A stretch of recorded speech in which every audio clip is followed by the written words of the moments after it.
Hello, this is Raju. বন্ধুরা, আবারও আসছি নতুন একটা ভ্লগ নিয়ে। খুব সিম্পল রান্নাবান্না হচ্ছে।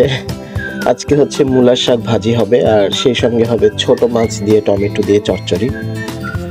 তো প্রথমে শাকগুলোকে বেছে নিলাম, পরিষ্কার করে নিয়েছি। এখন মাছগুলো ফ্রিজ থেকে বের করে ভিজিয়ে রাখা হয়েছিল, সেগুলোকে এখন লবণ দিয়ে সুন্দর করে মেখে নিয়েছি। আর তারপরে চচ্চড়ি করার জন্য টমেটো পরিষ্কার করে নিচ্ছি, টমেটো দিব, তারপরে হচ্ছে কাঁচামরিচ পরিষ্কার করে নিচ্ছে সুন্দর করে। তো এই সব কিছু পরিষ্কার করে নেওয়ার পরে আমি কেটে নেব, দেন তারপরে রান্না করব। মূলার শাক আসলে শীতের একটা সবজি, সো ভালোই লাগে আমার কাছে, খেতে খারাপ না। একটু বেশি করে রসুন দিয়ে, কাঁচামরিচ, পেঁয়াজ দিয়ে, তেল দিয়ে ভাজি করলে আসলে খাওয়া যায়।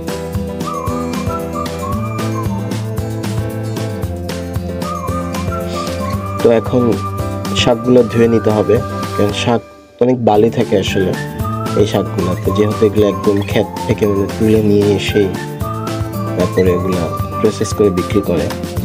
তো বেশ কয়েকবার ধুয়ে নিই আমি শাক, বরাবরই যেটা হয় আর কি।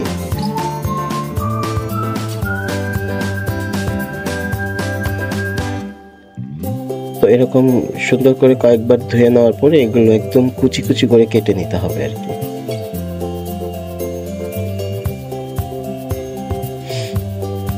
তো এরপরে আমি লবণ দিয়ে মেখে রাখা মাছগুলো সুন্দর করে ধুয়ে নিলাম। মাছ আসলে অনেকবার ধুইতে হয়, কারণ মাছের একটা পানি থাকে নোংরা, যেটা আসলে যতক্ষণ না ফ্রেশ পানি বের হয় ততক্ষণ আসলে ধুয়ে নিতে হয়।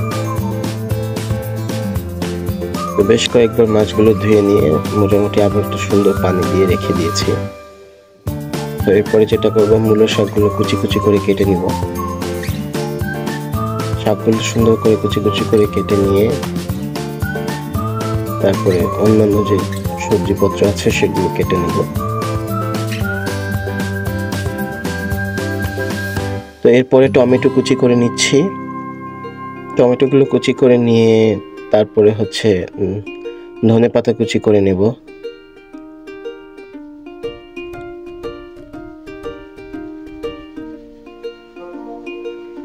ধনেপাতা কুচি করে শেষ করে কাঁচামরিচগুলো কুচি করে নেব। এগুলো খুব সহজ আসলে।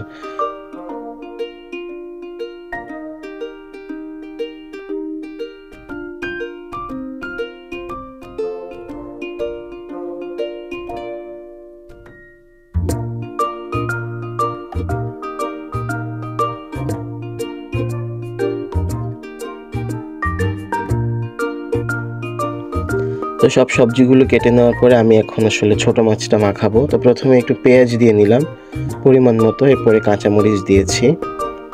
তো তারপরে হচ্ছে আলু দিয়ে নিলাম, কারণ এই সবগুলো আসলে হাতে মাখাবো, আর হাতে মাখিয়ে আসলে কোনো ছোট মাছ রান্না করলে ওটা খুব ভালো লাগে আমার কাছে। তো পরিমাণ মতো লবণ দিয়েছি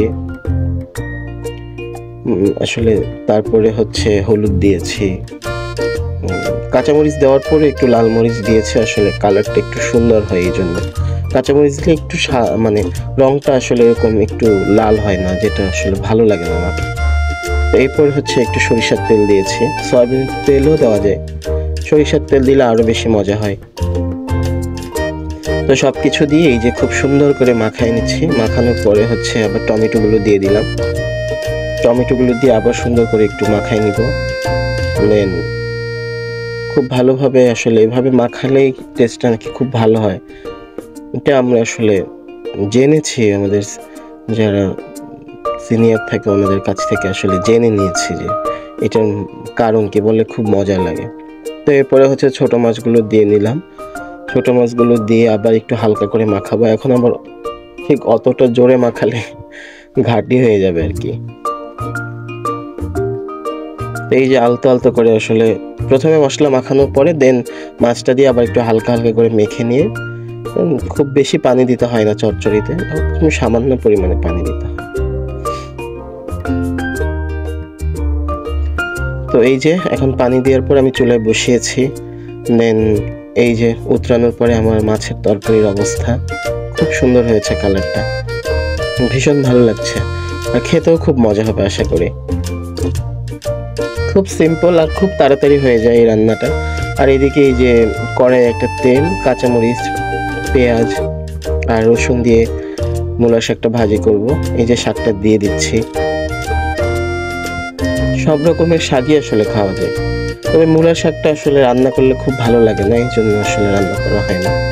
তো এই যে আমার মাছের তরকারি মোটামুটি ঝোল কমে গেছে। দেন এরপরে আমি হচ্ছে যেটা রেগুলার কাজ করি, ধনেপাতা দিই। দেওয়ার পরে এই যে নামিয়ে ফেলেছি। খুব সুন্দর একটা কালার আসছে, আর যেহেতু আমি খেয়ে ফেলেছি তাই খুব মজা হয়েছে। আর এই যে মূলার শাকও প্রায় রেডি।